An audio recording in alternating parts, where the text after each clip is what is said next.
1895 সাল। একসঙ্গে অনেকগুলো ঘটনা চাপে পড়ে শার্লক এবং আমাকে কয়েক সপ্তাহ একটি বিশ্ববিদ্যালয় শহরে থাকতে হয়েছিল। এখানে এক সন্ধ্যায় এক পরিচিত ভদ্রলোক দেখা করতে এলেন আমাদের সঙ্গে।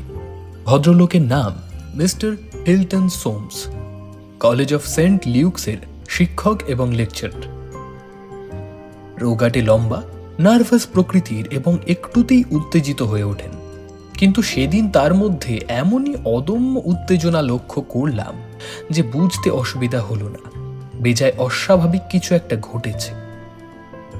মিস্টার হোমস, আমার বিশ্বাস আপনার মূল্যবান সময়ের কয়েকটি ঘন্টা আমার জন্য ব্যয় করবেন।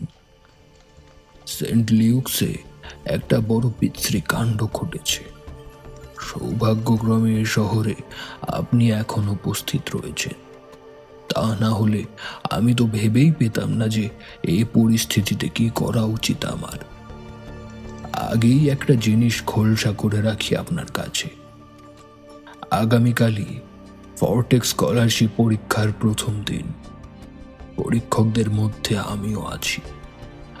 আমার বিষয় গ্রিক। ফার্স্ট পেপারে ছাত্রদের অধেকা একটা মস্ত বড় প্যাসেজ থাকে গ্রিক থেকে ইংরেজিতে অনুবাদের জন্য। পরীক্ষার খাতাতেই ছাপা থাকে এই প্যাসেজটা। কাজেই কোনো পরীক্ষার্থী যদি আগে থেকেই প্যাসেজটা তৈরি করে নিয়ে যেতে পারে তাহলে স্বভাবতই বিলক্ষণ সুবিধে হয় তার। এই কারণে কাগজটাকে গোপন রাখার জন্য দারুণ সাবধানতা অবলম্বন করা হয়। আজকে প্রায় 3টের সময় কাগজটার প্রুফ এসে পৌঁছয় ছাপাখানার থেকে। থিউসিডাইডিসের আধখানা পরিচ্ছেদ তুলে দেওয়া হয়েছে তর্জমার জন্য। খুঁটিয়ে খুঁটিয়ে প্যাসেজটা পড়তে হয় আমায়, কেননা তা অক্ষরে অক্ষরে নির্ভুল থাকা দরকার। 4:30 সময়ও শেষ হলো না আমার কাজ। এক বন্ধুর বাড়িতে চা পানের কথা ছিল, তাই প্রুফটা টেবিলের ওপর রেখে বেরিয়ে গেলাম আমি। ঘন্টা খানেকেরও বেশি হবে বাইরে ছিলাম। আপনি তো জানেন মিস্টার হোমস, আমাদের কলেজের দরজাগুলো ভেতর বাইরে 2 রকমের হয়। ভেতর দিকে থাকে সবুজ রঙের পুরো পশমি কাপড়ের আবরণ, আর বাইরের দিকে ভারী ওক কাঠের পাল্লা। বাইরের দরজার দিকে এগোতেই অবাক হয়ে গেলাম চাবির গর্ত থেকে একটা চাবি ঝুলতে দেখে। প্রথমে ভেবেছিলাম হয়তোবা ভুলে ফেলে গেছি আমি, কিন্তু পকেটে হাত দিয়ে দেখি তা তো নয়। যতদূর আমি জানি ঘরের আরেকটা চাবি থাকে শুধু একজনের কাছেই, এবং সে আমার পরিচারক ব্যানিস্টার। আজ 10 বছর হলো ব্যানিস্টার আমার সবকিছু দেখাশোনা করে আসছে, এবং তার সততা সম্বন্ধে তিলমাত্র সন্দেহ আমার জাগে না। দেখলাম চাবিটা তারই বটে। আমি চা পান করবো কিনা তা জিজ্ঞেস করার জন্যই ঘরে ঢুকেছিল। তারপর বেরিয়ে আসার সময় ভুল করে চাবিটা রেখে এসেছে দরজায়। অত্যন্ত অসাবধানীর মতন কাজ। আমি বেরিয়ে যাওয়ার কয়েক মিনিটের মধ্যেই নিশ্চয়ই এসেছিল ঘরের মধ্যে। চাবি সম্বন্ধে ওর এতটা ভুল হওয়ার অন্য সময় হলে কোনো রকম ক্ষতিকর ছিল না, এবং তাতে এমন কিছু যেত আসতো না। কিন্তু আজকের দিনে এই সামান্য ভুলের পরিণাম কি নিদারুণ শোচনীয় তা কহতব্য নয়। টেবিলের দিকে চোখ পড়তেই বুঝলাম কে যেন আমার কাগজপত্র হাত রেখেছে তাড়াহুড়ো করে। লম্বা লম্বা 3টে স্লিপ কাগজে প্রুফটা এসেছিল। 3টে কাগজই একসঙ্গে রেখে গেছিলাম আমি, কিন্তু এখন দেখলাম একটা কাগজ পড়ে মাটির উপর, একটা জানলার পাশে রাখা সাইড টেবিলের উপর, আর তৃতীয়টা আমি যেখানে রেখে গেছিলাম ঠিক সেখানে। এই প্রথম নড়ে চড়ে বসল হোমস। প্রথম পাতাটা মেঝের ওপর, দ্বিতীয়টা জানলার কাছে, আর তৃতীয়টা যেখানে রেখে গেছিলেন সেখানেই। এক্স্যাক্টলি মিস্টার হোমস, তাজ্জব ব্যাপার। আপনি কি করে জানলেন? দয়া করে আপনার রীতিমতো ইন্টারেস্টিং কাহিনীর বাকিটুকু বলে ফেলুন। ক্ষণিকের জন্য ভেবেছিলাম বুঝিবা ব্যানিস্টারই এই ক্ষমাহীন অপরাধটি করেছে। আমার অবর্তমানে খুশি মতো নাড়াচাড়া করে দেখেছে আমার কাগজপত্র, কিন্তু সে তা অস্বীকার করলে। তার সুগভীর ঐকান্তিকতা দেখে বুঝলুম সত্য বই মিথ্যে বলেনি সে। তাহলে বিকল্প অনুমান দাঁড়াচ্ছে এই, এদিক দিয়ে কেউ যেতে যেতে দরজায় চাবি ঝুলতে দেখেছিল। সে জানতো আমি ঘরে নেই, তাই ভেতরে ঢুকেছিল আমার কাগজপত্রে চোখ বুলিয়ে নিতে। বিপুল অঙ্কের অর্থ জলে যেতে বসেছে মিস্টার হোমস। স্কলারশিপটা বাস্তবিকই ভারী মূল্যবান। কাজেই ন্যায় অন্যায় যে বুঝে না, অধর্ম ভয়ে যে ঘাবড়ায় না, সে যদি অন্যান্য ছাত্রদের ওপর টেক্কা মারার বদ মতলবে এই ঝুঁকি নেয়, তো আশ্চর্য হওয়ার কিছুই নেই। এই ঘটনায় দারুণ বিচলিত হয়ে পড়েছে ব্যারিস্টার। যখন দেখলাম সত্যি সত্যি আমার কাগজপত্র সে ঘাঁটাঘাঁটি করে গেছে এবং এই সম্বন্ধে যখন কোনো সন্দেহই আর রইল না, তখন তো ব্যানিস্টার প্রায় অজ্ঞান হয় এমনই অবস্থা। খানিকটা ব্র্যান্ডি দিলাম ওকে। আধ মরার মতন ও জুবুথবু হয়ে বসে রইল একটা চেয়ারে, আর আমি আবার বেশ তন্ন তন্ন করে পরীক্ষা করলাম ঘরটাকে।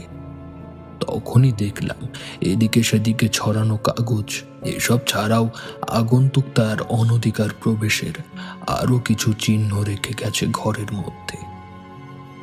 জানলার কাছে টেবিলের উপরে পেন্সিলের কাটা কাঠের কুটো দেখে বুঝলাম একটা পেন্সিল ছুচলো করা হয়েছিল সেখানে। একটা ভাঙা শিশও পড়েছিল টেবিলের উপর, অর্থাৎ রাস্কেলটা বেজায় তাড়াহুড়ো করে কাগজটাকে নকল করতে গিয়ে পেন্সিলের শীষ ভেঙে ফেলে। কাজেই বাধ্য হয়ে পেন্সিল ছুলে আবার নতুন শীষ বার করে নিতে হয় তাকে। এক্সিলেন্ট বলে ওঠে হোমস। কেসটার বৃত্তান্ত শুনতে শুনতে যতই তন্ময় হয়ে যাচ্ছিল ও, ততই শরীফ হয়ে উঠছিল বিগ্রণ মেজাজ। ভাগ্য আপনার সহায়। এইসব নয় মিস্টার হোমস, আরও আছে। আমার লেখার টেবিলটা নতুন, পাতলা মসৃণ লাল চামড়া দিয়ে ঢাকা উপরটা। শুধু আমি নয়, ব্যানিস্টারও আমার সুরে সুর মিলিয়ে শপথ করে বলতে রাজি আছে যে মোলায়েম চামড়ার উপরে এতটুকু আঁচড় বা দাগ কোনোদিনও ছিল না। কিন্তু এখন দেখলাম প্রায় ইঞ্চি তিনেকের মতন লম্বা একটা পরিষ্কার কাটা। নিছক আঁচড়ের দাগ নয়, সত্যিকারের কাটা। শুধু তাই নয়, টেবিলের উপরে কাদা, মাটি, খমির বা অন্য কোনো নরম পদার্থের একটা ছোট্ট বলও পেলাম। বলটার গায়ে ফুটকি দাগ দেখে করাত চেরা কাঠের গুঁড়ো বলে মনে হলো। আমার দৃঢ় বিশ্বাস যে লোকটা আমার কাগজপত্র ঘেঁটে গেছে, এসব চিহ্ন তারই। পায়ের ছাপ বা লোকটাকে শনাক্তকরণের অন্য কোনো প্রমাণাদি পেলাম না ঘরে। দেখে শুনে আমার বুদ্ধি শুদ্ধি তো বেবাক গুলিয়ে গেল। কিন্তু আপনি যে এই শহরেই এখন রয়েছেন তা আচমকা মনে পড়তেই আশার আলো দেখলাম, তাই সিধে চলে এসেছি এ কেস আপনার হাতে তুলে দিতে। দাঁড়িয়ে উঠে ওভারকোটটা গায়ে চাপিয়ে নিল হোমস। বলল, এ ব্যাপার নিয়ে মাথা ঘামাতে পারলে সত্যিই খুব খুশি হব আমি। আমার সাধ্যমতো পরামর্শও আমি দেব আপনাকে। কেসটা একেবারেই নিরেশ নয়, ইন্টারেস্টিং পয়েন্ট কিছু আছে। পেপারগুলো আপনার হাতে আসার পরে আপনার সঙ্গে দেখা করবার জন্যে আপনার ঘরে কেউ এসেছিল কি? হ্যাঁ, এসেছিল। ওই একই তলায় তরুণ ভারতীয় ছাত্র, কি নাম, দৌলত রাম থাকে। পরীক্ষা সম্বন্ধে কয়েকটি খুঁটিনাটি খবরাখবর জানতে এসেছিল। পরীক্ষায় সেও বসেছে? হ্যাঁ। পেপারগুলো টেবিলের ওপরেই ছিল, তাই না? আমার যতদূর বিশ্বাস, গোল করে পাকানো ছিল কাগজগুলো। কিন্তু প্রুফ বলে চেনা তো যেত। খুব সম্ভব। আর কেউ আসেনি? না। আর কেউ জানতো কি যে আপনার ঘরে প্রুফগুলো আসবে? ছাপাখানার লোক ছাড়া আর কেউ না। ব্যানিস্টার জানতো কি? না না, নিশ্চয়ই না, কেউ জানতো না। বেচারি খুব অসুস্থ হয়ে পড়েছিল। চেয়ারে ধপাস করে বসে পড়ার পর ওই অবস্থাতেই তাকে রেখে পড়ি কি মরি করে ছুটে এসেছি আপনার কাছে। দরজা খোলা রেখে এসেছেন? পেপারগুলো আগে তালা চাবি দিয়ে রেখেছি ভেতরে। তাহলে মিস্টার হোমস, ব্যাপারটা মোটামুটি দাঁড়াচ্ছে এই: ভারতীয় ছাত্র দৌলতরাম যদি পাকানো কাগজগুলোকে প্রুফ বলে চিনে না থাকে, তাহলে যে লোকটা কাগজগুলো ঘেঁটেছে সে কিন্তু কাগজগুলো যে ওখানে আছে তা না জেনেই দৈবাত ঢুকে পড়েছিল ঘরের ভেতর। আমারও তাই মনে হয়। প্রহেলিকা আবিল দুর্বোধ্য হাসি হাসল হোমস। চলুন ঘুরে আসা যাক এক চক্কর। এ কিন্তু তোমার কেস নয় ওয়াটসন, মানসিক ব্যাপার, শরীর ঘটিত নয়। বেশ বেশ বেশ, ইচ্ছে হলে চলো, চলে এসো মিস্টার সোমস, আমরা প্রস্তুত।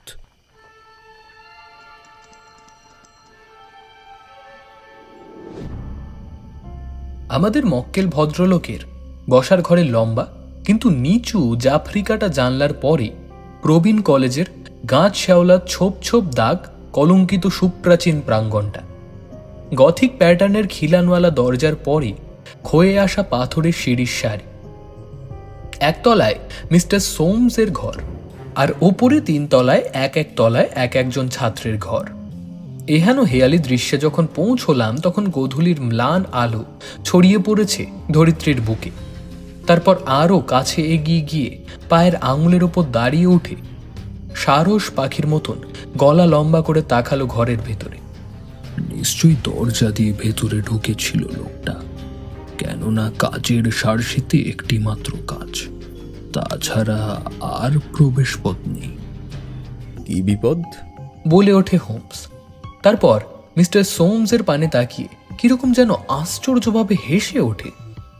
বেশ বেশ, এখানে যদি কিছু না পাওয়া যায় তো চলুন আমরা বরং ভেতরে যাই। চাবি ঘুরিয়ে বাইরের দরজাটা খুলে ফেললেন লেকচারার। তারপর সাদরে অভ্যর্থনা জানালেন ভেতরে। প্রবেশ পথে দাঁড়িয়ে গেলাম আমরা, আর কার্পেটটা পরীক্ষা করতে শুরু করলো হোমস। বলল, এখানে কোনো চিহ্ন দেখছি না। এরকম শুকনো খটখটে দিনে আশা করা অন্যায়। আপনার পরিচারক মনে হচ্ছে বেশ সামলে নিয়েছে। ওকে একটা চেয়ারে বসিয়ে আপনি বেরিয়ে পড়েছিলেন বললেন। কোন চেয়ারটা বলুন তো? জানলার পাশেরটা। বটে, ছোট্ট ওই টেবিলের কাছে। এখন ভেতরে আসতে পারেন আপনারা। কার্পেট দেখা সাঙ্গ হয়েছে আমার।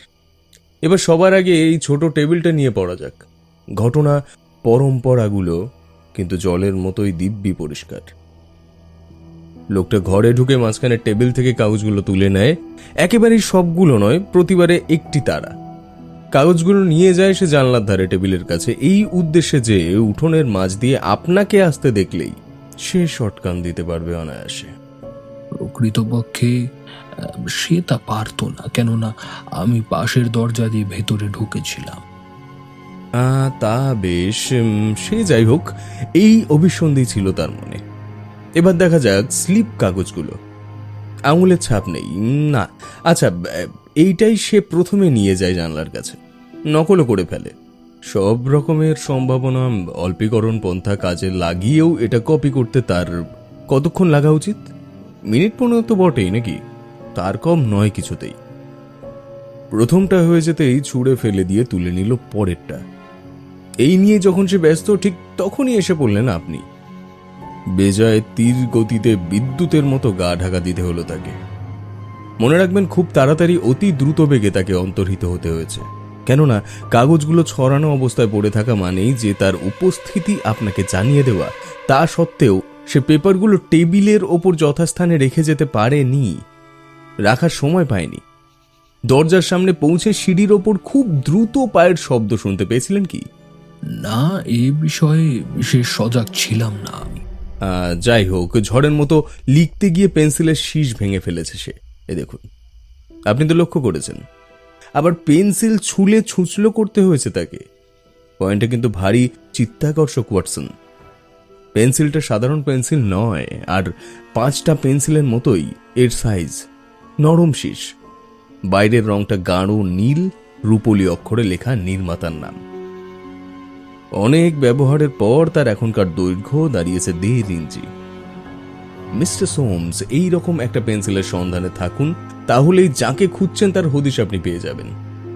এই সঙ্গে আরও একটু জুড়ে দিই, বড় সাইজের বেজায় ভোঁতা একটা ছুরিও পাবেন লোকটার কাছে। আপনার আরও সুবিধা হয়ে গেল মিস্টার সোমস। মিস্টার সোমস তখন তথ্যের এহেন বন্যায় বেশ খানিকটা অভিভূত হয়ে পড়েছেন। অন্যান্য পয়েন্টগুলো না হয় বুঝলাম, কিন্তু দৈর্ঘ্য সম্পর্কে যা বললেন। ছোট একটা কুঁচো তুলে নিল হোমস। কুঁচোটার উপর NN অক্ষর দুটি লেখা এবং তার খানিকটা কাঠ একদম ফাঁকা। দেখেছেন তো? না, দেখছি না, এখনো আমি বুঝতে পারছি না। ওয়াটসন, চিরকালই তোমার উপর অবিচার করে এসেছি আমি। এদিক দিয়ে তুমি একলা নও, আরো অনেকে আছে। এই NN অক্ষর দুটি কি হতে পারে বলো তো? একটা শব্দের শেষেই 2টো অক্ষর। তুমি তো জানো জোহান ফাভের হচ্ছে সবচেয়ে নামকরা পেন্সিল নির্মাতার নাম। জোহান শব্দটার পর সাধারণত পেন্সিলের কতখানি অংশ অবশিষ্ট থাকে তা অনুমান করা কি খুব কঠিন? এই দেখো, ভেবেছিলাম যে কাগজ সে লিখছে তা যদি পাতলা হয় তাহলে পেন্সিলের চাপে কিছু কিছু চিহ্ন ফুটে উঠত পালিশ করা চকচকে টেবিলের ওপর, কিন্তু না, তেমন কিছুই দেখছি না। এখানে আর কিছু জানা যাবে বলে তো মনে হয় না আমার। এবারে মাঝখানের টেবিলটা, কাদা মাটি বা নরম পদার্থের এই ছিটেগুলোর মতো বলটার কথাই আপনি বলছিলেন, তাই না? আকারে মোটামুটি পিরামিডের মতো, ভেতরটা প্রায় ফাঁপা। ঠিকই বলেছে মিস্টার সোমস, কড়াচ্চেরা কাঠের গুঁড়োর মতো এই কয়েকটা কণা দেখা যাচ্ছে বটে। সর্বনাশ, সে তো দেখছি দারুণ ইন্টারেস্টিং জিনিস। আর এই কাঁটাটা বটে, দেখছি সত্যি সত্যি ছিঁড়ে দুভাগ করা হয়েছে চামড়াটা। শুরু হয়েছে পাতলা আঁচড় দিয়ে, শেষ হয়েছে খাঁচ কাটা গর্তে। এই কেসে আমার মনোযোগ আকর্ষণ করার জন্য আপনার কাছে আমি বিশেষ কৃতজ্ঞ মিস্টার সোমস। এই দরজা দিয়ে যাওয়া যায় কোথায়? আমার শোবার ঘরে। আপনার অ্যাডভেঞ্চারের পর ও ঘরে আর গিয়েছিলেন? না, সিধে চলে গেছি আপনার কাছে। ভেতরটা একবার চোখ বুলিয়ে নিতে চাই। বা ভারী সুন্দর ঘর তো, দিব্যি সেকেলে কায়দায় সাজানো। মেঝে পরীক্ষা শেষ না হওয়া পর্যন্ত মিনিট খানেকের জন্য সবুর করবেন নিশ্চয়ই। এই পর্দাটা কিসের? পেছনে পোশাক টোশাক বুঝি? এই ঘরে যদি কেউ লুকোতে চায় তাহলে তার আদর্শ স্থান হলো এইখানাই। কেননা বিছানাটা দারুণ নিচু, পোশাক রাখার আলমারিটাও বেজায় পাতলা। কেউ নেই বলেই তো মনে হয়, তাই না? আরে আরে আরে, এটা কি? ছোট টেবিলটাকে কাঁধ করে বৈদ্যুতিক বাতিটার দিকে ফিরিয়ে ধরল হোমস। পর্দাটা টেনে সরিয়ে দিল হোমস। আমি কিন্তু ওর সামান্য শক্ত হয়ে ওঠার ভাবভঙ্গি সজাগ সতর্কতা দেখেই বুঝেছিলাম আচমকা কারোর বেরিয়ে আসার জন্য প্রস্তুত হয়েই তবে পর্দায় হাত দিয়েছে ও। কিন্তু প্রকৃতপক্ষে পর্দা সরানোর পর আলনা থেকে ঝোলানো 3-4টে স্যুট ছাড়া আর কারো টিকিটিও দেখা গেল না ওই স্বল্প পরিসরের মধ্যে। ঘুরে দাঁড়ালো হোমস। তারপরেই হঠাৎ ঝুঁকে পড়ল মেঝের উপর। আরে আরে আরে, এটা কি? জিনিসটা একটা ছোট্ট পিরামিড, কালো রঙের কুটিন জাতীয় উপাদানে তৈরি। পড়াশোনা করার ঘরে টেবিলের ওপর যে পিরামিড পাওয়া গেছে হুবহু সেই রকম। হাতে তালুর উপর জিনিসটা রেখে প্রখর বিদ্যুৎ বাতির নিচে ধরল হোমস। আগন্তুক শুধু আপনার বসবার ঘরেই নয় মিস্টার সোমস, শোবার ঘরেও তার আগমনের চিহ্ন রেখে গেছে দেখছি। কিন্তু এখানে তার কি দরকার? আমার তো মনে হয় তা অনুমান করা মোটেই কঠিন নয়। অপ্রত্যাশিত পথে দুম করে ফিরে এলেন আপনি। কাজেই আপনি একেবারে দোরগোড়ায় না এসে পৌঁছানো পর্যন্ত হুঁশিয়ার হওয়ার মতো কোনো নিশানাই পেল না সে। এক্ষেত্রে কি করা উচিত তার? যে যে জিনিসগুলো তাকে ধরিয়ে দেবে সেইগুলোতেই 2 হাতে তুলে নিয়ে তীর বেগে ঢুকে পড়ল সে আপনার শোবার ঘরে, গা ঢাকা দেওয়ার অভিপ্রায়। এ ভগবান, মিস্টার হোমস, আপনি কি তাহলে বলেন যতক্ষণ ব্যানিস্টারের সঙ্গে ও ঘরে আমি কথা বলছিলাম ততক্ষণ আসল লোকটা ঘাপটি মেরেছিল এই ঘরে, আর আমি তার কিছুই জানতে পারিনি। হ্যাঁ, তাই তো দেখছি। নিশ্চয়ই তার একটা বিকল্প আছে মিস্টার হোমস। আমার শোবার ঘরের জানলাটা লক্ষ্য করেছেন কি? জাফরি কাটা, কাঁচের সারসিওয়ালা, শীষের ফ্রেম, 3টে আলাদা আলাদা জানলা, একটায় কবজা লাগানো এবং এত বড় যে অনায়াসেই একজন মানুষ ঢুকতে পারে। এক্স্যাক্টলি। উঠোনের দিকে কোণ করে থাকায় জানলার খানিকটা প্রায় অদৃশ্য থাকে বললেই চলে। ওই দিক দিয়ে লোকটা ঢুকেছিল ভেতরে। শোবার ঘরের ভেতর দিয়ে যাওয়ার সময় কিছু কিছু চিহ্ন রেখে যায় ঘরের মধ্যে। সব শেষে দরজা খোলা পেয়ে লম্বা দেয় সেই পথে। অসহিষ্ণুভাবে মাথা নাড়তে লাগলো হোমস। বলল, এবার একটু প্র্যাকটিক্যাল হওয়া যাক। আপনি তো বললেন না 3 জন ছাত্রই এই সিঁড়ি ব্যবহার করে বলে প্রায় তাদের যাতায়াত করতে হয় আপনাদের দরজার সামনে দিয়ে, তাই তো? হ্যাঁ, তাই। 3 জনে পরীক্ষায় বসছে? হ্যাঁ। 3 জনের মধ্যে সবচেয়ে বেশি কাউকে সন্দেহ করার কোনো কারণ আপনার আছে কি? ইতস্তত করতে লাগলো সোমস। তারপর বললে, এ বড় জবর প্রশ্ন করলেন মিস্টার হোমস। মহা ফাঁপড়ে ফেললেন আমায়। প্রমাণাদির বালাই যেখানে নেই, সেখানে চট করে কেউ কি কাউকে সন্দেহ করতে চায়? হ্যাঁ, সন্দেহই শোনা যাক। প্রমাণ খোঁজার ভার আমার। তাই যদি হয় তো সংক্ষেপে কয়েকটি কথায় 3 ঘরের 3 বাসিন্দার চরিত্র বর্ণনা করছি। নিচের তলায় থাকে গিলক্রাইস্ট। ছাত্র হিসাবে ভালো, খেলোয়াড় হিসেবেও সুনাম আছে। কলেজের রাগবি আর ক্রিকেট টিমে খেলে। হার্ডলস আর লং জাম্পে ব্লু হয়েছে। চমৎকার ছেলে সে, সব দিক দিয়ে পুরুষের মতন।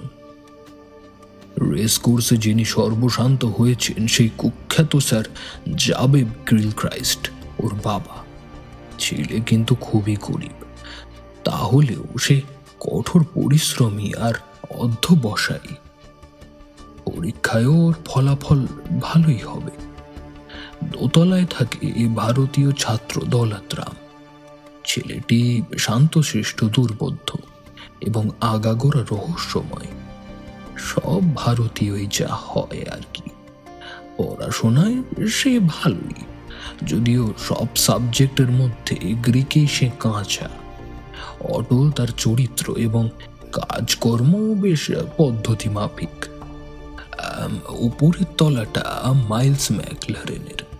কোনো কাজ যদি করবে বলে মনে করে তো ধীশক্তির দিক দিয়ে তার জুড়ি মেলা ভার। এই ইউনিভার্সিটির উজ্জ্বলতম প্রতিভাদের অন্যতম সে।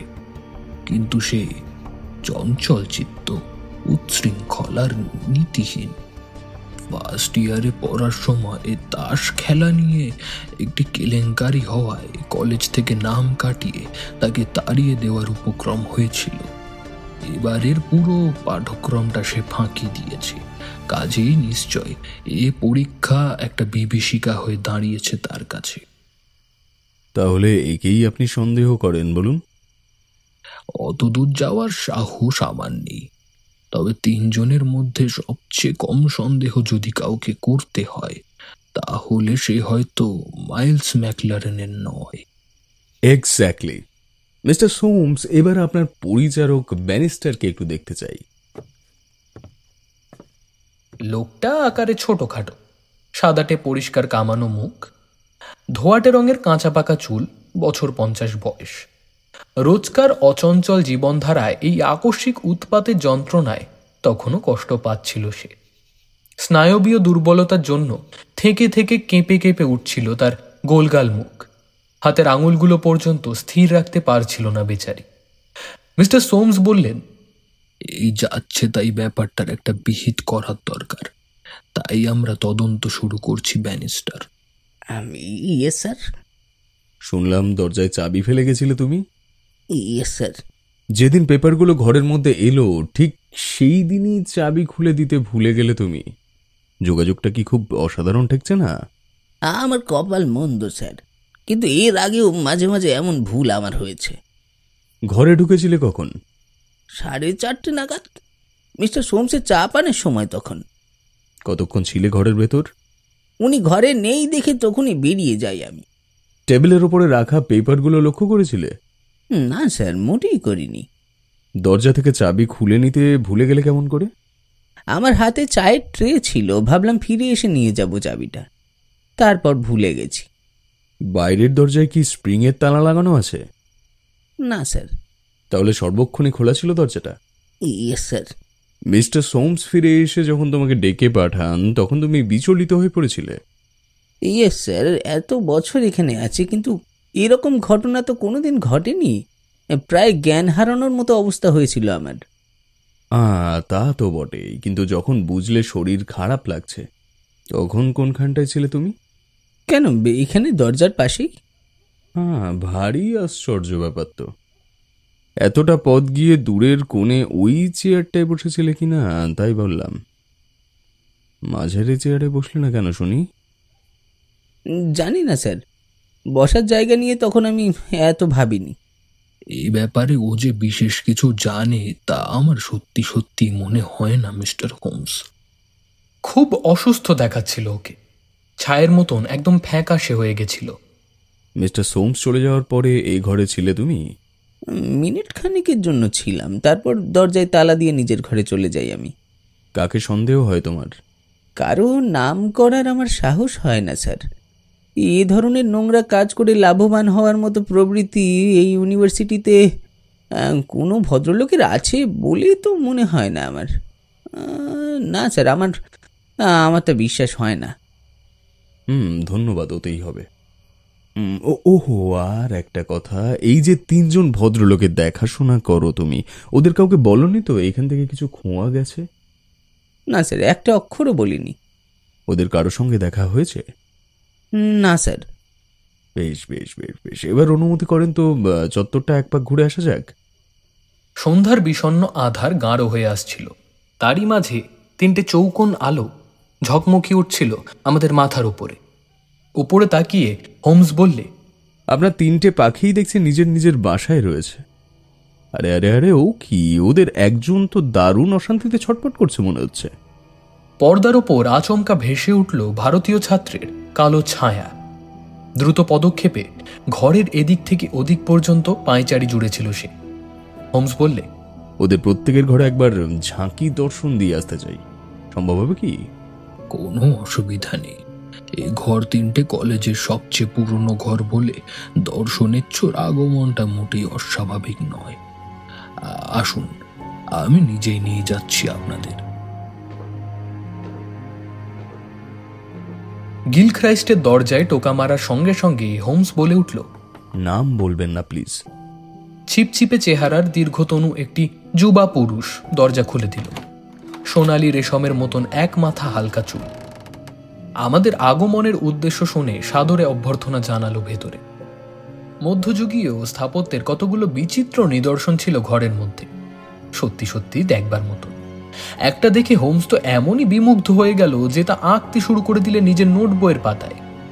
পেন্সিলের শীষ ভেঙে যাওয়ায় গিলক্রাইস্টের কাছ থেকে একটা পেন্সিল ধার চেয়ে নিলে, সবশেষে একটা ছুরি চেয়ে নিয়ে সানিয়ে নিলে নিজের পেন্সিলটা। এই আশ্চর্য দুর্ঘটনার পুনরাবৃত্তি ঘটল ভারতীয় ঘরেও। ছেলেটি স্বল্পভাষী, খর্বকায়, হুকের মতন বাঁকানো নাক, আর চোখে আমাদের কার্যকলাপ লক্ষ্য করতে লাগলো সে। হোমসের স্থাপত্য সম্পর্কিত অধ্যয়ন সমাপ্ত হলে যেন হাঁপ ছেড়ে বাঁচল। বেশ বুঝলাম, আমাদের বিদায় দিলে খুশি হয় সে, কিন্তু উভয় ক্ষেত্রেই হোমস যে তার অভিষ্পিত সূত্রের সন্ধান পায়নি তা পরিষ্কার বুঝতে পারলাম ওর মুখ দেখে। তৃতীয়বার নিষ্ফল হলো আমাদের অভিযান। টোকা মারা সত্ত্বেও দরজা খোলা দূরে থাকুক। তুমি যেই হও না কেন পরোয়া করি না, গোল্লায় যাও। কাল আমার পরীক্ষা, আজকে কারো ক্ষমতা নেই আমায় বাইরে বের করে, বুঝলে? গর্জে ওঠে ক্রুদ্ধ কণ্ঠ। অত্যন্ত রুক্ষ ছোকরা। সিঁড়ি দিয়ে নামতে নামতে রাগের চোটে লাল হয়ে তেলে বেগুনে জ্বলে উঠে বললেন আমাদের পথপ্রদর্শক, ও অবশ্য জানতো না যে আমি টোকা মেরেছি দরজায়, তাহলে ওর স্বভাবটাই ওরকম অসভ্য, অভদ্র, আর এরকম অবস্থায় তো বাস্তবিকই সন্দেহজনক। প্রত্যুত্তরে হোমস যা শুধ হলো তা সত্যিই বিচিত্র। ওর সঠিক উচ্চতাটা বলতে পারেন? মিস্টার হোমস, তা বলা মুশকিল। ভারতীয় ছাত্রের চেয়েও লম্বা বটে, তবে গিলক্রাইস্টের মতন অতটা নয়। আমার তো মনে হয় 5 ফুট 6 ইঞ্চির ধারে কাছে হবে। দারুণ দরকারি পয়েন্ট। Good night mister সোমস। হায় ভগবান মিস্টার হোমস, এভাবে আমাকে অকুল পাথরে ফেলে সত্যি সত্যি কি আপনি দুম করে চললেন? পরিস্থিতিটা এখনো উপলব্ধি করতে পেরেছেন বলে তো মনে হচ্ছে না। আগামীকাল পরীক্ষা, আজ রাতেই পাকাপাকি কিছু ব্যবস্থা আমায় করতেই হবে। প্রশ্নপত্র ফাঁস হয়ে যাওয়ার পরে তো পরীক্ষায় বসতে দিতে পারি না। যেভাবেই হোক পরিস্থিতির সম্মুখীন হতে হবে আমার। যেমন আছে তেমনই চলুক, কিছু রদ বদল করবেন না। কাল ভোরের দিকে এখানে আসছি, তখনই এ প্রসঙ্গে কথা বলবো। কোন আমার তো মনে হয় তখনই কি ধরনের ব্যবস্থা অবলম্বন করা উচিত সে সম্পর্কে কিছু সলাহ পরামর্শ দিতে পারবো। ইতিমধ্যে কোনো কিছুরই পরিবর্তন করবেন না, সামান্য পরিবর্তনও নয়, কেমন? বেশ, তাই হবে মিস্টার হোমস। আপনি নিরঙ্কুশ নিশ্চিন্ত মনে থাকতে পারেন। এই উটকো উৎপাত থেকে বেরিয়ে পড়ার একটা না একটা পথ নিশ্চয়ই আবিষ্কার করতে পারবো আমি। কালো কাদামাটির পিরামিড আর পেন্সিলের কুঁচোগুলো নিয়ে চললাম আমি। Good bye. চত্বরে অন্ধকারে বেরিয়ে এসে আবারও উপর দিকে তাকালাম জানলাগুলোর পানে। ভারতীয় ছাত্রটি তখনও পায়চারি করছিল ঘরময়, বাকি দুজনে ছিল দৃষ্টির অন্তরালে। বড় রাস্তায় এসে পড়ার পর হোম শুধল, কি হে ওয়াটসন, কি মনে হয় তোমার? এই যেন একটা ছোটখাটো টেবিলে বসে খেলা, হ্যাঁ? অনেকটাই 3 তাসের হাত সাফায়ের মতো, তাই নয় কি? 3 জন লোক রয়েছে এই হেয়ালিতে, আর এদের মধ্যেই একজন করেছে এই কাজ। তোমার পছন্দসই লোকটি কে শুনি? উপরের তলার আস্তাকুর মুখছোড়াটা, ওরই রেকর্ড সবচাইতে খারাপ। ইন্ডিয়ান ছোকরাটাও কিন্তু ভারী ধড়িবাজ। সারাক্ষণ ঘরময় পায়চারি করার মানেটা কি শুনি? তাতে কোনো দোষ নেই। প্রাণপণে কিছু মুখস্থ করার চেষ্টা করলে অনেকেই এরকম করে থাকে। কিরকম অদ্ভুতভাবে বাঁকা চোখে আমাদের দিকে তাকাচ্ছিল তা দেখেছ তো? তুমিও অমনিভাবে তাকাতে যদি পরীক্ষার আগের রাতের প্রস্তুতির মাঝে অনাহুত এক দঙ্গল লোক এসে ঢুকতো তোমার ঘরে। না না, ওতে কোনো গলতি দেখি না আমি। পেন্সিল ছুরি সবই সন্তোষজনক, কিন্তু তবু ওই লোকটি যে গোলমাল করে দিচ্ছে সব। কে? কেন? ব্যারিস্টার সোমসের পরিচারক। এই ব্যাপারে তার ভূমিকাটা কি বলতো? রকম সকম দেখে তাকে বিলকুল খাঁটি মানুষ বলেই বিশ্বাস হয় আমার। আমারও তাই বিশ্বাস। গোলমাল করে দিচ্ছে ওই জায়গাটায়। কিসের জন্য একজন বিলকুল খাঁটি মানুষ? বেশ, এই তো দেখছি একটা বড় সড়ো মণিহারি দোকান। এসব আমাদের গবেষণা শুরু হোক এখান থেকেই। মাত্র 4টে মণিহারি দোকান ছিল শহরে, বৃথায় সবকটায় ঢুঁ মারলাম। প্রতিবারই পেন্সিলের কুঁচোগুলো বার করে চড়া দাম দিতে চাইল হোমস, কিন্তু সবাই এক বাক্যে জানালো যে সাধারণ পেন্সিল নয় বলে এই জিনিস স্টকে রাখা হয় না, তবে অর্ডার দিলে আনিয়ে দেওয়া যাবে। ব্যর্থতা সত্ত্বেও বন্ধুবর দমে গেছে বলে মনে হলো না। কৌতুক ছলে 2 কাঁচ ঝাঁকিয়ে হাল ছেড়ে দিল সে। তবে সে কৌতুক পুরোপুরি নয়, আধা আধি। লাভ নেই মাই ডিয়ার ওয়াটসন, সবচেয়ে জোরালো আর চূড়ান্ত সূত্র ছিল এইটাই, কিন্তু ফলাফল তো দেখছি ফক্কা। কিন্তু সত্যি কথা বলতে কি, এই সূত্র ছাড়াই যে কেসটা খাড়া করতে পারি আমি, সে সম্বন্ধে তিলমাত্র সন্দেহ আমার নেই। সর্বনাশ, আরে ভায়া, 9টা বাজতে চললো যে। আসবার সময় আদৌ আদৌ গলায় ল্যান্ডলেডি বলে দিয়েছিলেন কড়াই শুটি তৈরি থাকবে 7:30টায়। আরে ভাই ওয়াটসন, তোমার এই 12 মেশে তামাক আর অসময়ে খাওয়া দাওয়ার জন্য আশা করছি শীঘ্রই বাড়ি ছাড়ার নোটিশ পাবো। আর তোমার এই অধঃপতনের অংশ আমাকেও নিতে হবে, কিন্তু নার্ভাস শিক্ষক, আশাবদনী পরিচারক আর 3 জন সুমুতবাহী ছাত্রের রহস্যভেদ করার আগে তো তা করা যাবে না। সেদিন আর এ প্রসঙ্গ নিয়ে উচ্চবাচ্য করল না হোমস, যদিও দেরি করে ডিনার খাওয়ার পর বহুক্ষণ চিন্তামগ্ন হয়ে বসে রইল। সকাল 8টায় সবে ফ্রেশ হয়েছি, এমন সময় আমার ঘরে ঢুকলো। বলল, ওহে ওয়াটসন, সেন্ট লিউক্সে যাওয়ার সময় হয়েছে, রাতরাশ না সেরে আসতে পারবে? নিশ্চয়ই, আমরা গিয়ে নিশ্চিত কিছু না বলা পর্যন্ত তো হাঁকপাক করে মরবেন সোমস। আর ভয়ঙ্কর সে ছটফটানি নাকি বল? ওকে নিশ্চিত কিছু বলার মতন উপাদান পেয়েছো? মনে তো হয় পেয়েছি। সিদ্ধান্তে পৌঁছাতে পেরেছো? পেয়েছি মাই ডিয়ার ওয়াটসন, এই রহস্যের সমাধান আমি করেছি। কিন্তু টাটকা সাক্ষ্য প্রমাণ তুমি পেলে কি করে শুনি? আর পেলেই বাকি। আহা, ভোর 6টার মতো অসময় তো আর স্রেফ হাওয়া খাওয়ার জন্য শয্যা ত্যাগ করিনি আমি। ঝাড়া 2 ঘন্টা বেদম খাটতে হয়েছে আমাকে, আর কম করে 5 মাইল হাঁটতে হয়েছে, তবেই না কিছু দেখতে পেরেছি। হ্যাঁ, এই দেখো। হাত বাড়িয়ে ধরল। হাতের তালুতে দেখলাম কালো রঙের মন্ডের মতন কাদামাটির তৈরি ছোট ছোট 3টা পিরামিড। আরে হোমস, কাল তো মোটে 2টো পেয়েছিলি। আর একটা পেয়েছি আজ সকালে, খুব সাদাসিধে বিতর্কের ব্যাপারে। 3 নম্বরটা আগমন যে অঞ্চল থেকে, 1 নম্বর আর 2 নম্বরের উৎপত্তিও সেইখানে, তাই না ওয়াটসন? বেশ বেশ বেশ, চলে এসো চটপট। বন্ধুবর সোমসের যন্ত্রণা লাঘব করে আসা যাক এবার, চলো।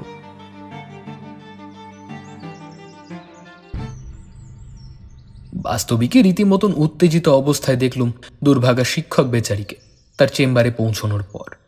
সে উত্তেজনা দেখে সত্যিই বড় করুণা। আর কয়েক ঘন্টার মধ্যেই শুরু হবে পরীক্ষা, অথচ তখনও তার উভয় সংকটের যন্ত্রণা ঘুচেনি। তখনও ভাবছেন এই কাণ্ড সর্বসমক্ষে হাজির করবেন না বদমাস নচ্ছারটাকেও মূল্যবান স্কলারশিপের পরীক্ষায় প্রতিযোগিতা করতে দেবেন। এমনই উদগ্র তার মানসিক উদ্বেগ যে চুপ করে দাঁড়িয়েও থাকতে পারছিলেন না উনি। হোমসকে দেখেই দুহাত সামনে প্রসারিত করে ব্যাকুলভাবে ছুটে গেলেন তার পানে। জয় ভগবান, আপনি তাহলে এসেছেন। আমার ভয় হচ্ছিল হয়তো নিরাশ হয়ে হাল ছেড়ে দিয়েছেন আপনি। কি করি বলুন তো? পরীক্ষা শুরু করব? হ্যাঁ, শুরু করুন, কোনো বাধা দেবেন না পরীক্ষায়। কিন্তু বদমাসটা? সে পরীক্ষা দেবে না। তার নাম জানতে পেরেছেন? মনে হয় পেয়েছি। এই ব্যাপারে যদি 5 কান না করতে চান তো আমাদের নিজের নিজের কিছু ক্ষমতা লাভ করা দরকার। সামরিক বিচারালয়ের মতো ছোটখাটো একটা কোর্ট মার্শালের আয়োজন করে আমরাই নিষ্পত্তি করে ফেলতে পারি এই ব্যাপারে। সোমস, আপনি থাকুন ওইখানে, যদি কিছু মনে না করেন। ওয়াটসন, তুমি এখানে। আর্মচেয়ার নিয়ে মাঝখানে বসবো আমি। অপরাধ বোধে দুরু দুরু যা হৃৎপিণ্ড, তার বুকে আতঙ্কের সেল আনবার মতো পোজ আমরা নিতে পেরেছি বলেই তো আমার মনে হয়। দয়া করে ঘন্টাটা বাজিয়ে দিন। ব্যানিস্টার ঘরে ঢুকল। ঢুকেই কুকুরে এতটুকু হয়ে পিছিয়ে গেল 1 পা। বেশ বুঝলাম আমাদের ধর্মাবতার সুলভ ভঙ্গিমা আর ধর্মাধিকরণ দৃশ্য দেখে ভয়ে বিস্ময় কেঁপে উঠেছে ওর বুক। হোমস বললে, দয়া করে দরজাটা বন্ধ করে দাও। ব্যানিস্টার, গতকালের ঘটনায় যে সত্যটুকু লুকোনো আছে তাকে এবার বলবে। লোকটা চুলের গোড়া পর্যন্ত বোধহয় ফ্যাকাশে হয়ে গেল। আমি তো আপনাকে সবই বলেছি স্যার। আর কিছু বলার নেই? আর কিছুই নেই স্যার। বেশ, তাহলে কয়েকটা সম্ভাবনার কথা শোনাই তোমায়। গতকাল চেয়ারটায় গিয়ে যখন বসেছিলে তখন কি তুমি কোনো জিনিস গোপন করার অভিপ্রায় নিয়েই ওখানে গিয়েছিলে? মানে, যে জিনিসটা দেখা মাত্র বোঝা যেত যে ঘরের মধ্যে কারো আবির্ভাব ঘটেছিল, তাই তো? পাঙাশ পানা বিভৎস হয়ে ওঠে ব্যানিস্টারের মুখ। না স্যার, নিশ্চয়ই না। এটা কিন্তু একটা নিছক সম্ভাবনা। আমি অকপটে স্বীকার করছি, এই সম্ভাবনা প্রমাণ করতে আমি অপারগ।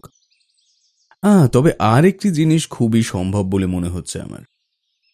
মিস্টার সোমস পিছু ফেরা মাত্র সেই মুহূর্তে শোবার ঘরে যে লোকটা লুকিয়েছিল তাকে তুমি ছেড়ে দিয়েছিলে। শুকনো ঠোঁটে জিভ বুলিয়ে নিলে ব্যানিস্টার। ওখানে কেউ ছিল না স্যার। সেটাই তো পরিতাপের বিষয় ব্যানিস্টার। এতক্ষণ পর্যন্ত সত্য বললেও বলে থাকতে পারো, কিন্তু এবার তো আমি জানি যে ডাহা মিথ্যে বলছো তুমি। ওখানে কেউ ছিল না স্যার। ধীরে ব্যানিস্টার, ধীরে। না স্যার, কেউ ছিল না। তাই যদি হয় তো আর কোনো খবরাখবর তুমি আমাদের দিতে পারবে না? দয়া করে এই ঘরেই থাকবে কি তুমি? শোবার ঘরের দরজার পাশে গিয়ে দাঁড়াও। সোমস, একটা অনুরোধ আছে, অনুগ্রহ করে গিলক্রিস্টের ঘরে গিয়ে তাকে একবার এখানে আসতে বলবেন কি? ক্ষণিক পরেই গিলক্রাইস্টকে সঙ্গে নিয়ে ফিরে এলেন সোমস। ভারী চমৎকার চেহারা, ছিপছিপে লম্বা নমনীয় তনু। লাফিয়ে লাফিয়ে চলাফেরার ধরন দেখলেই বোঝা যায় কতখানি বিদ্যুৎ শক্তি লুকিয়ে আছে তার প্রতি পদক্ষেপের মধ্যে। চটপটে ক্ষিপ্রতায় মজবুত দেহখানি, মুখশ্রী সুন্দর আর অকপট। উদ্বেগ ঘন নীল নীল দুই চোখের দৃষ্টি বুলিয়ে নিলে সে আমাদের প্রত্যেকের ওপর। তারপর তা স্থির হয়ে গেল দূরের কোণে দাঁড়িয়ে থাকা ব্যানিস্টারের মুখের উপর। এবার তার চোখের তারায় দেখলাম নিরাবয়ব নৈশ্বর্যের প্রতিচ্ছবি। হোমস বললে, দরজাটা বন্ধ করে দিন। মিস্টার গিলক্রাইস্ট, এখানে আমরা ছাড়া আর কেউ নেই এবং আমাদের কথোপকথনের একটি অক্ষরও বাইরে কেউ কোনোদিনও জানতে পারবে না। কাজেই অনায়াসে মনের অর্গল খুলে দিয়ে অকপটে কথা বলতে পারি আমরা। মিস্টার গিলক্রাইস্ট, আমরা জানতে চাই আপনার মতো এরকম মর্যাদা সম্পন্ন মানুষ গতকালের এই গর্হিত কাজটা করলেন কি করে? টলমলি উঠে পিছু হেঁটে গেল দুর্ভাগা তরুণ গিলক্রাইস্ট। তারপরেই বড় বড় চোখে তাকালেন ব্যানিস্টারের পানে। সে চোখে পাশাপাশি ফুটে উঠল আতঙ্ক আর তিরস্কার। একটা কথাও আমি বলিনি, একটা কথাও না। আকুল কণ্ঠে চিৎকার করে ওঠে ব্যানিস্টার। না বলনি, কিন্তু এবার তো বললে। মিস্টার গিলক্রাইস্ট, এবার বুঝতে পেরেছেন তো? ব্যানিস্টারের এই কটি কথার পর আর কোনো আশা নেই আপনার। এখন আপনার একমাত্র পথ হচ্ছে অকপটে সবকিছু স্বীকার করা। মুহূর্তের জন্য দু হাত তুলে দারুণ আক্ষেপে থরথর করে কেঁপে ওঠে দেহটাকে সামলে নেওয়ার প্রয়াস পেল গিলক্রাইস্ট। পরের মুহূর্তে সে জানু পেতে বসে পড়ল টেবিলের পাশে এবং দুই করতালে মুখ ঢেকে নিঃশব্দে ভেঙে পড়ল আবেগ ঘন কান্নায়। ওহ, সে কি ফুপিয়ে ফুপিয়ে কান্না! নরম গলায় হোমস বললে, আস্তে আস্তে, মানুষ মাত্রই ভুল হয়। আর তাছাড়া আপনাকে দাগি ক্রিমিনাল হওয়ার অপবাদ তো কেউ দিচ্ছে না। আপনার বদলে যদি পুরো ঘটনাটা বলি মিস্টার সোমসকে, তাহলে হয়তো আমার ভুল টুল হলে শুধরে দেওয়াটাই সহজাত হবে আপনার পক্ষে। তাই করবো নাকি? বেশ বেশ বেশ, কষ্ট করে আর উত্তর দিতে হবে না, শুধু শুনে যান। লক্ষ্য রাখুন যাতে আপনার উপর কোনো রকম অবিচার না করে বসি। মিস্টার সোমস, যে মুহূর্তে আপনি আমায় বললেন যে আর কেউ তো নয়ই, এমনকি ব্যানিস্টারের পক্ষেও জানা সম্ভব ছিল না আপনার ঘরে পেপারগুলোর আবির্ভাব তত্ত্ব, ঠিক তখন থেকেই কেসটা একটা স্পষ্ট রূপ নিতে শুরু করলো আমার মনের মধ্যে। অবশ্য ছাপাখানার লোকে জানতো, কিন্তু সেই সম্ভাবনা নাকচ করে দিলাম। কেননা সে তো অফিসেই পরীক্ষা করতে পারতো কাগজগুলো। ভারতীয় ছাত্রের সম্বন্ধেও কিছু ভাবিনি আমি। প্রুফগুলো পাকানো অবস্থায় থাকলে তো কাগজগুলো আসলে কিসের তা তো আর তার পক্ষে জানা সম্ভব নয়। সুতরাং তাও বাদ দিলাম। ঘরে যে ঢুকেছিল সে জানতো পেপারগুলো টেবিলের উপরে আছে, কিন্তু কি করে জানলো সে? আপনার ঘরে আসার সময় জানলাটা পরীক্ষা করেছিলাম। তখন আপনার একটা মজাদার ধারণা শুনে হাসি পেয়েছিল আমার। খটখটে দিনের আলোয় বিপরীত দিকের ঘরগুলোর বাসিন্দাদের চোখের উপর দিয়ে আগন্তুক মহাবাবু ঠেলে ঠুলে জানলা দিয়ে ভেতরে ঢুকেছে, এমনই একটা সম্ভাবনা নাকি আমি চিন্তা করছিলাম।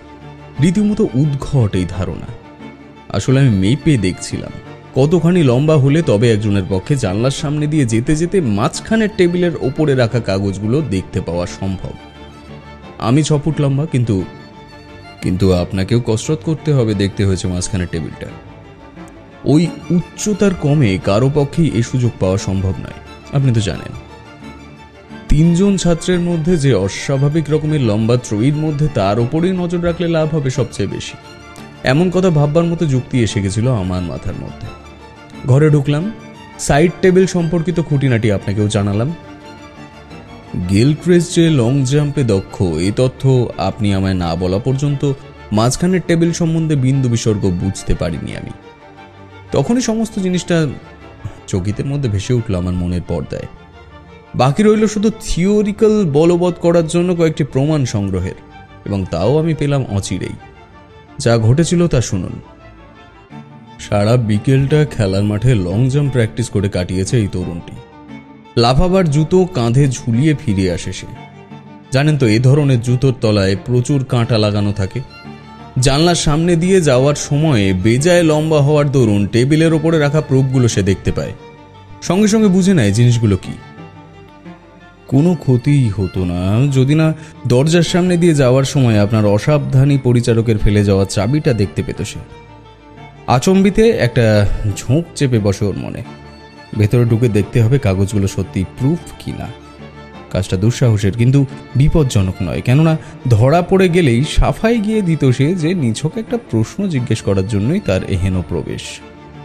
কিন্তু যখনই দেখল যে কাগজগুলো বাস্তবিকই প্রশ্নপত্রের প্রুফ, তখন আর প্রলোভনের খপ্পর থেকে নিজেকে সরিয়ে রাখতে পারল না সে। জুতো দুটো নামিয়ে রাখলে টেবিলের ওপর। আচ্ছা, জানলার কাছের ওই চেয়ারটা কি রেখেছিলেন বলুন তো? দস্তানা, বললে তরুণ গিলক্রাইস্ট। বিজয় গৌরবে ব্যানিস্টারের পানে তাকালো হোমস। দস্তানাগুলো চেয়ারের ওপর রেখে প্রুফগুলো তুলে নিল সে। একসঙ্গে সবগুলো নয়, এক একটা করে নিলে নকল করার জন্যে।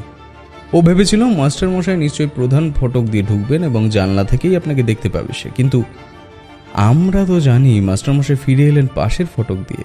হঠাৎ তার পায়ের শব্দ পাওয়া গেল দরজার সামনেই। পালানোর সম্ভাব্য পথ আর নেই। দস্তানার কথা বেমালুম ভুলে গিয়ে জুতো জোড়া তুলে নিয়ে তীর বেগে সে ঢুকে পড়ল শোবার ঘরে। আপনি আগেই লক্ষ্য করেছেন টেবিলের ওপরে ওই আঁচড়টা একদিকে খুব ক্ষীণ, কিন্তু শোবার ঘরের দরজার দিকে যতই গেছে দাগটা, ততই তা গভীরভাবে কেটে গিয়ে দুভাগ করে দিয়েছে চামড়া। শুধু এই দেখলেই তো বোঝা যায় জুতোগুলো টেনে নিয়ে যাওয়া হয়েছে ওই দিকেই এবং আসামি আশ্রয় নিয়েছে ওই ঘরে। কাঁটার চারপাশে লেগে থাকা মাটি পড়ে রইল টেবিলের ওপর। দ্বিতীয় নমুনা আলগা হয়ে পড়ল শোবার ঘরে। আরও বলি, আজ সকালে হাঁটতে হাঁটতে খেলার মাঠে গিয়েছিলাম আমি। গিয়ে দেখতে পেলাম এই কালো রঙের আঠালো কাদামাটির উৎস। লাফাবার গর্তে এ ধরনের মাটির ব্যবহার দেখা যায়। তাছাড়াও কড়াচ্চেরা কাঠের গুঁড়ো বা গাছের সূক্ষ্ম ছাল চূর্ণ ছড়িয়ে দেওয়া হয় ওপরে, যাতে করে লাফাবার পর অ্যাথলিট পিছনে না যায়। গুঁড়ো সমেত কাদামাটির নমুনা খানিকটা নিয়ে এসেছি সাথে। হ্যাঁ, যা বললাম তা সত্য মিস্টার গিলক্রিস্ট? সিধে হয়ে দাঁড়িয়ে উঠেছিল তরুণ ছাত্র গিলক্রাইস্ট। এখন বললে, হ্যাঁ স্যার, সত্য। হায় ভগবান, এছাড়া আর কিছুই কি তোমার বলার নেই? আছে আছে স্যার, কিন্তু এই লজ্জাকর ব্যাপার প্রকাশ পাওয়ার আঘাতে হতবুদ্ধি হয়ে গেছি আমি। সারা রাত ছটফটিয়ে কাটানোর পর ভোরের দিকে এই চিঠি লিখেছিলাম আপনার কাছে। আমার পাপ কাজ যে আর ঢাকা নেই এই খবর জানার আগেই চিঠিটা লিখেছিলাম। নিন স্যার, চিঠিখানা খুললেই দেখবেন আমি লিখেছি, আমি মনস্থ করেছি এ পরীক্ষা দেব না, এবং এই বিষয়ে আমি দৃঢ় প্রতিজ্ঞ। রোডেশিয়ান পুলিশ একটি অফিসারের পদ অফার করেছে আমায়, এবং আমি অবিলম্বে দক্ষিণ আফ্রিকায় রওনা হচ্ছি। বাস্তবিকই খুব খুশি হলাম যে শেষ পর্যন্ত তুমি অসৎ পথে পাওয়ার সুযোগ নিয়ে লাভবান হওয়ার প্রচেষ্টা থেকে বিরত হয়েছ। কিন্তু মত পরিবর্তন করলে কেন শুনি? আঙুল তুলে ব্যানিস্টারকে দেখালো গিলক্রাইস্ট। বলল, ওই সেই মানুষটি যে আমায় ঠিক পথে চালনা করেছে। হোমস বললে, এবার পথে এসো ব্যানিস্টার। আমি যা বললাম তা থেকে নিশ্চয়ই একটুকু পরিষ্কার বুঝতে পেরেছো যে একমাত্র তুমিই এই তরুণ ছাত্রটিকে ঘরের বাইরে যেতে দিতে পারতে। কেননা ঘরে ছিলে তুমি, এবং ঘর ছেড়ে বেরিয়ে যাওয়ার সময় নিশ্চয়ই তালা দিয়ে গেছিলে দরজায়। জানলা দিয়ে পালানোর সম্ভাবনা একেবারেই অবিশ্বাস্য। আচ্ছা, এই রহস্যের শেষ পয়েন্টটা খোলসা করে বলবে কি? তোমার এরকম আচরণের অর্থটা কি তা তো বুঝলাম না। আপনি যদি আগাগোড়া সব জানতেন স্যার, তাহলে দেখতেন জলের মতোই পরিষ্কার আমার আচরণের অর্থটুকু।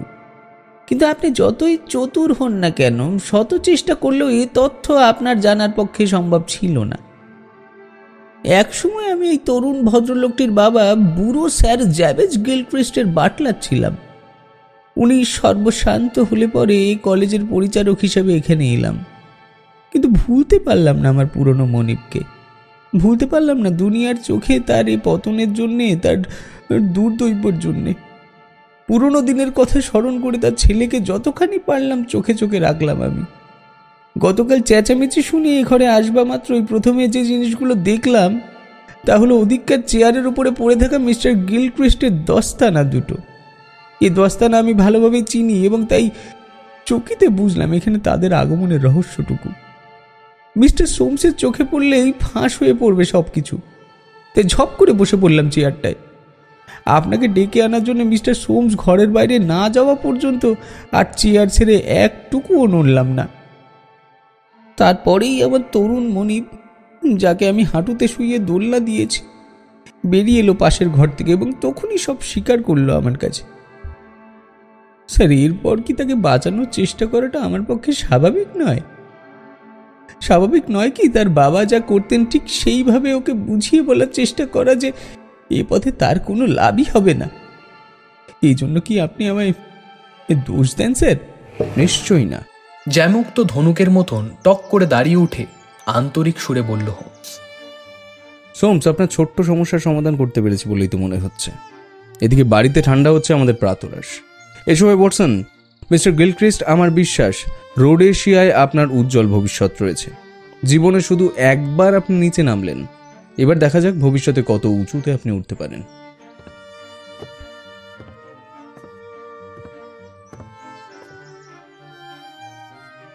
রাজদেবী 2.0-তে আজকে আপনারা শুনছিলেন স্যার আর্থার কনান ডয়েলের শার্লক কাহিনী, the adventure of the pencil name. আজকে গল্প পাঠে ওয়াটসন এবং মিস্টার সোমসের ভূমিকায় ছিলাম আমি সন্তু। শার্লক হোমস পরিচারকের ভূমিকায় ছিল রাজপ্রতাপ বসু। অন্যান্য চরিত্রে রাজপ্রতাপ, সন্তু এবং 49C প্রোডাকশনের থেকে আমাদের বিশেষ বন্ধু। শব্দ সংযোজন, আবহ এবং প্রচ্ছদ ডিজাইনে দাস স্টুডিও। গল্পের পরিচালনায় এবং পরিকল্পনায় আমি সন্তু।